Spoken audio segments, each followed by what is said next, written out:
जय श्री राम। कथा प्रारंभ होत है, सुनो वीर हनुमान, राम लखन और जानकी करत सदा कल्याण।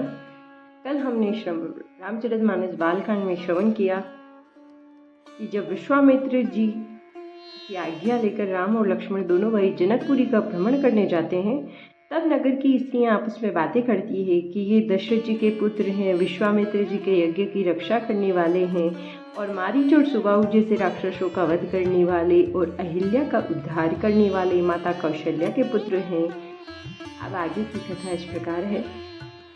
नाही तो हम कहूँ सुनहु सखी, इन कर दर्शन दूरी, यह संकटु तब होई जब पुण्य पराकृत भूरी।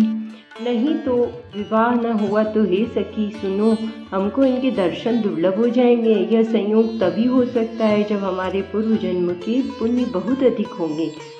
बोलिया पर कहे सखिनी का, यही बिहाह अति हित सब ही का। कहु कह शंकर चाप कठोरा, ए श्यामल मृदुघात किशोरा। दूसरी सखी ने कहा कि हे सखी, तुमने बहुत अच्छा कहा है, इस विवाह से सभी का परम हित होगा। किसी ने कहा शंकर जी का धनुष तो कठोर है और ये सांवले राजकुमार और कोमल शरीर के बालक हैं।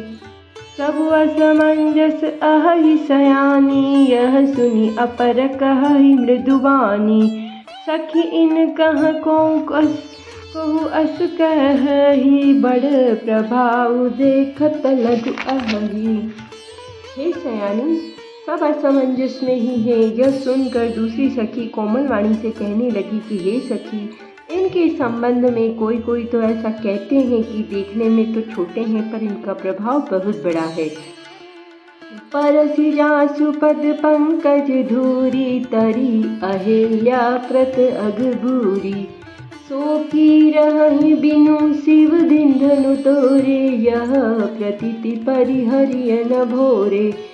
जिनके चरण कमलों की धूलि का स्पर्श पाकर अहिल्या डर गई, जिसने बड़ा भारी पाप किया था, वे क्या शिव जी का धनुष तोड़े बिना रहेंगे?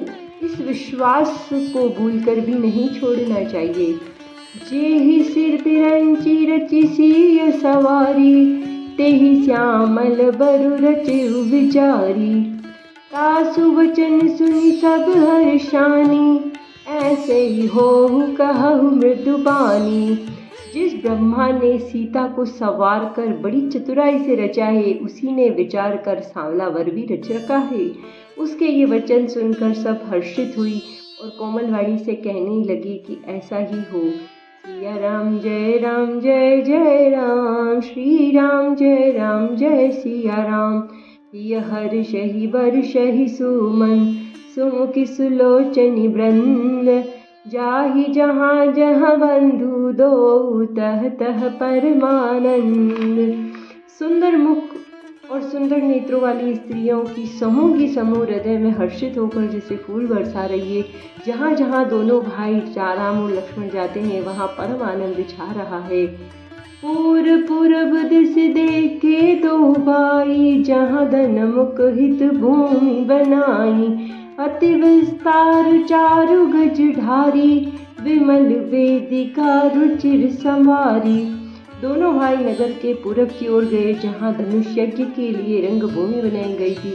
बहुत लंबा चौड़ा सुंदर ढला हुआ पक्का आंगन था, जिस पर सुंदर और निर्मल वेदी सजाई गई थी। चहुदिशि कंचन मंच विशाला, रचे जहाँ बैठे ही महिपाला। तेहि पाछे समीप चहु पासा, अपर मंच मंडली बिलासा। चारों ओर सोने के बड़े बड़े मंच बने थे, जिन पर राजा लोग बैठेंगे। उनके समीप ही पीछे चारों ओर दूसरे मचानों का मंडलाकार घेरा सुशोभित था। कछुक ऊंची सब भांति सुहाई, बैठे ही नगर लोग जह जाई। तिनके निकट विशाल सुहाई, धवल धाम बहु बरन बनाए। वह कुछ ऊंचा था और सब प्रकार से सुंदर था। जहाँ जाकर नगर के लोग बैठेंगे, उन्हीं के पास सुंदर एवं सफेद मकान अनेक रंगों के बनाए गए हैं।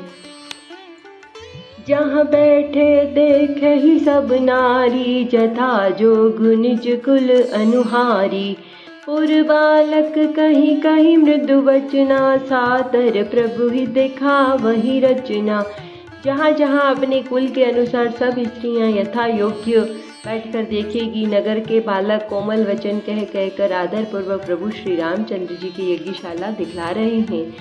सिया राम जय जय राम, श्री राम जय सिया राम।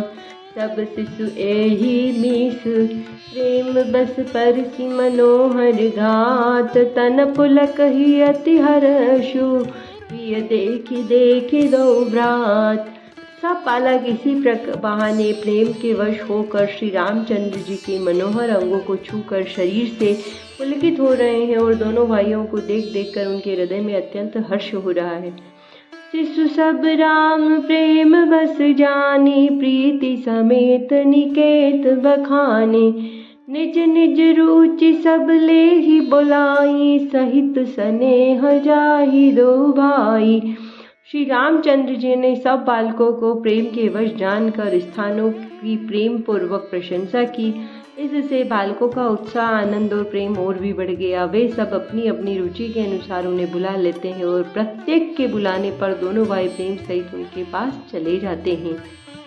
राम दिखा वही अनुजहि रचना, कही मृदुवत मधुर मनोहर वचना। लव निमेष महु भुवन निकाया, रचई जासु अनुशासन माया। कोमल मधुर और मनोहर वचन कहकर श्री रामचंद्र जी अपने छोटे भाई लक्ष्मण को यज्ञ भूमि की रचना दिखला रहे हैं, जिनकी आज्ञा पाकर माया लव निमेष पलक गिरने की जो चौथाई समय होता है उतने में ब्रह्मांडों के समूह रच डालती है। भगति हेतु सोई दीन दयाला, चितवत चकित धनुष मखसाला। कौतुक देखी चले गुरु पाही, जाने विलंबु त्रास मन माही।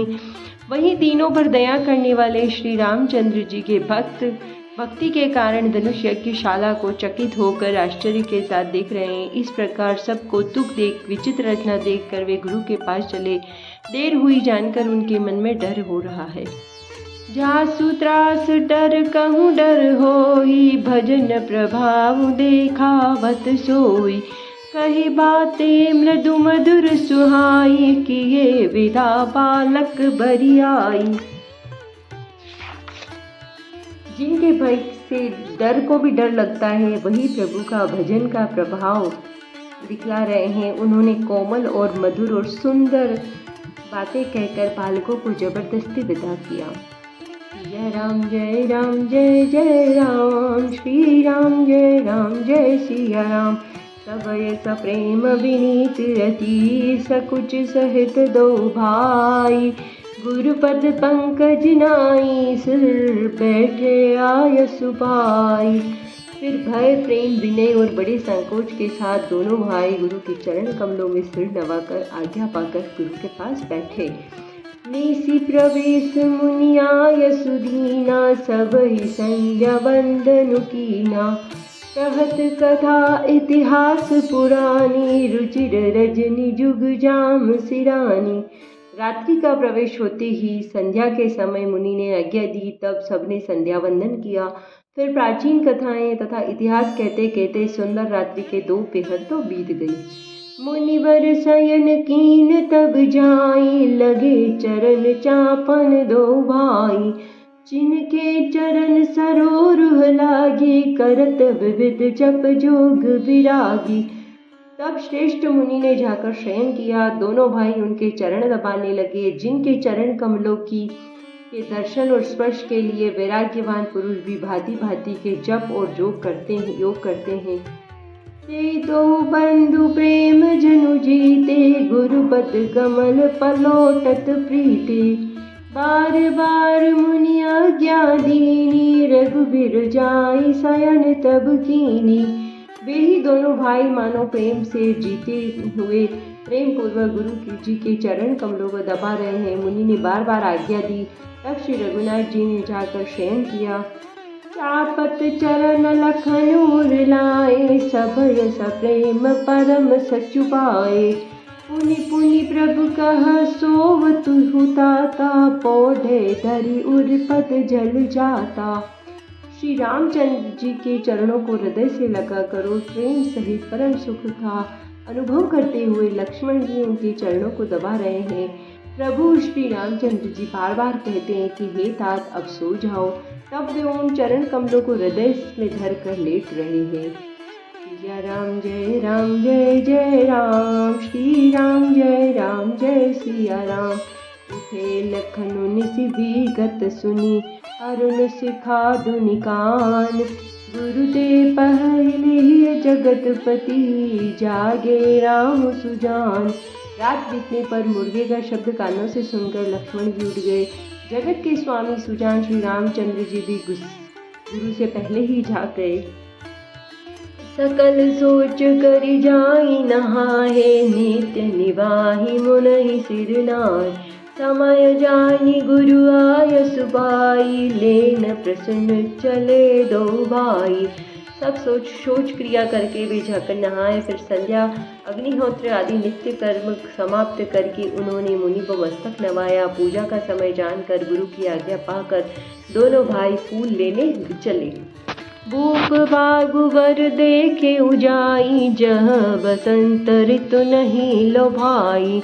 लागे बिटप मनोहर नाना, बरन बरन बर बेली बिताना। उन्होंने जाकर राजा का सुंदर बाग देखा, जहाँ वसंत ऋतु लुभा कर रह गई। मन को लुभाने वाले अनेक वृक्ष लगे हैं, रंग बिरंगी उत्तम लताओं के मंडप छाए हुए हैं। नव पल्लव फल सुमन सुहाए, निज संपत्ति सुर रुख लजाए। चातक कोकिल कीर चकोरा, कुजत बिहग नटत कल मोरा। नए पत्तों और फलों से युक्त सुंदर वृक्ष अपनी संपत्ति से कल्प वृक्ष भी लजा रहे हैं। पपीहे, कोयल, तोते, चकोर आदि पक्षी मीठी वाणी बोल रहे हैं और मोर सुंदर नृत्य कर रहे हैं। मध्य बाग सरु सोह सुहावा, मनि सोपान विचित्र बनावा।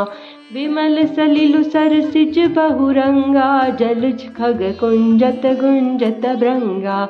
बाग के बीचों बीच सुहावना सरोवर सुशोभित है, जिसमें मणियों की सीढ़ियाँ विचित्र ढंग से बनी हैं। उसका जल निर्मल है, जिसमें अनेक रंगों के कमल खिले हुए हैं।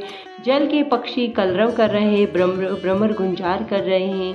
सिया राम जय राम, श्री राम जय सिया राम।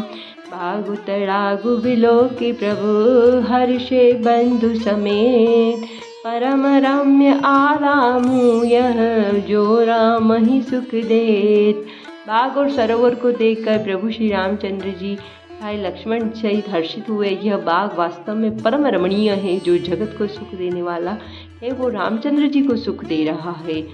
कथा विसर्जन होत है, सुनो वीर हनुमान।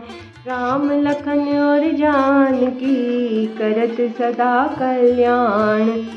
जय श्री राम। हर हर महादेव।